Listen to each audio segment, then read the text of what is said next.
छात्राओं, द्वितीय वर्ष संस्कृत की कक्षा में आप सभी का स्वागत करती हूँ। मैं चंदन बाला मारू।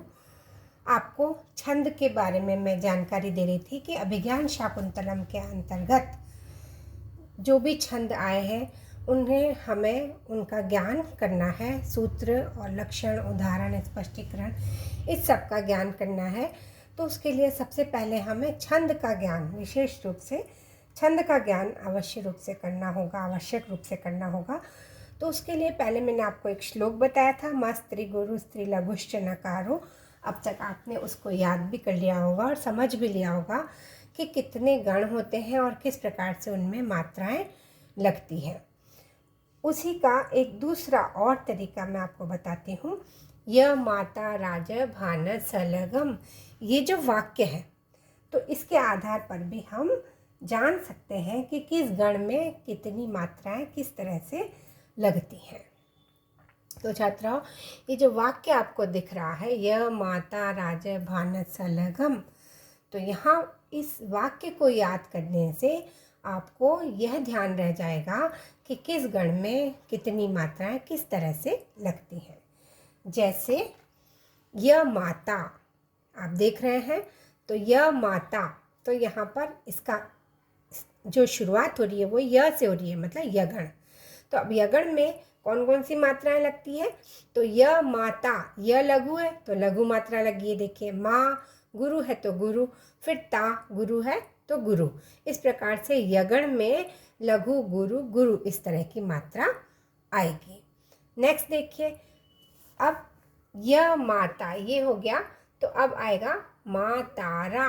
तो मातारा ये आपको लिखा है मैंने, तो मतलब स्टार्टिंग म से हो रही है, शुरुआत म से है, इसलिए ये मगण है।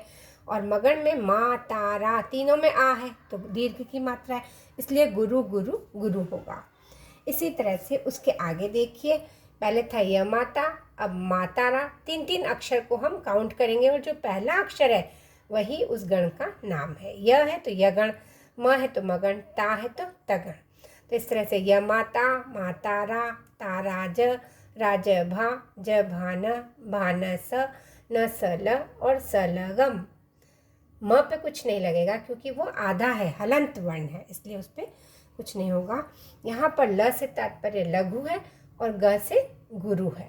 ठीक है, उसके बाद यहाँ पर देखिए आप, य माता यगण हो गया, मातारा मगण हो गया, ताराज, तो यहाँ पे गुरु गुरु लघु, इस प्रकार से तगण में गुरु गुरु लघु होगा। इसी तरह से राजभा, तो गुरु लघु गुरु, तो रगण हो गया। फिर ज भान, तो लघु गुरु लघु, इस प्रकार से जगण हो गया। फिर भानस, तो भा आ है तो गुरु लघु लघु, ये भगण हो गया। फिर न सल, तीनों में अ है इसलिए लघु लघु लघु, इस तरह से नगण में क्या हो गया? लघु लघु लघु। और फिर सलगम, तो लघु लघु और ग के आगे हलंत वर्ण है इसलिए ये गुरु हो गया। तो सगण में क्या हो गया? लघु लघु गुरु, इस प्रकार से। अब जो ल है वो लगण नहीं होता, ग है वो गगण नहीं होता। ल से तात्पर्य लघु, ग से तात्पर्य गुरु है। तो इस तरह से 8 गण है, 1 2 3 4 5 6 7 8। स आपका लास्ट सगण है। ठीक है, तो य से य माता, लघु गुरु गुरु, मातारा मगण हो गया तो गुरु गुरु गुरु, ताराज, तो गुरु गुरु लघु, ये आपका तगण हो गया। फिर राजभा, तो गुरु लघु गुरु, रगण हो गया। फिर ज भान, तो लघु गुरु लघु, ये जगण हो गया। फिर भानस, तो गुरु लघु लघु, ये भगण हो गया। फिर न सल, तीनों लघु हो गया तो नगण हो गया। फिर सलगम, तो लघु लघु और म आगे हलंत है इसलिए ग गुरु हो जाएगा।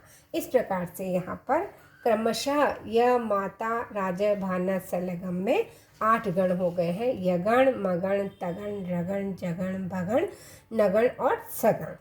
और सबकी मात्राएं मैंने पिछली बार भी बताई और इस बार भी मैं वापस यहाँ पर आपको बता रही हूँ कि ये यगण की ये मात्राएं हैं, मगण की ये, तगण की ये, और इसी तरह से आगे भी आपको मैं यहाँ पर बता चुकी हूँ। तो रगण की गुरु लघु गुरु, इस तरह से आप लगा के देखेंगे और जानेंगे कि किस गण में कितनी मात्राएं होती हैं।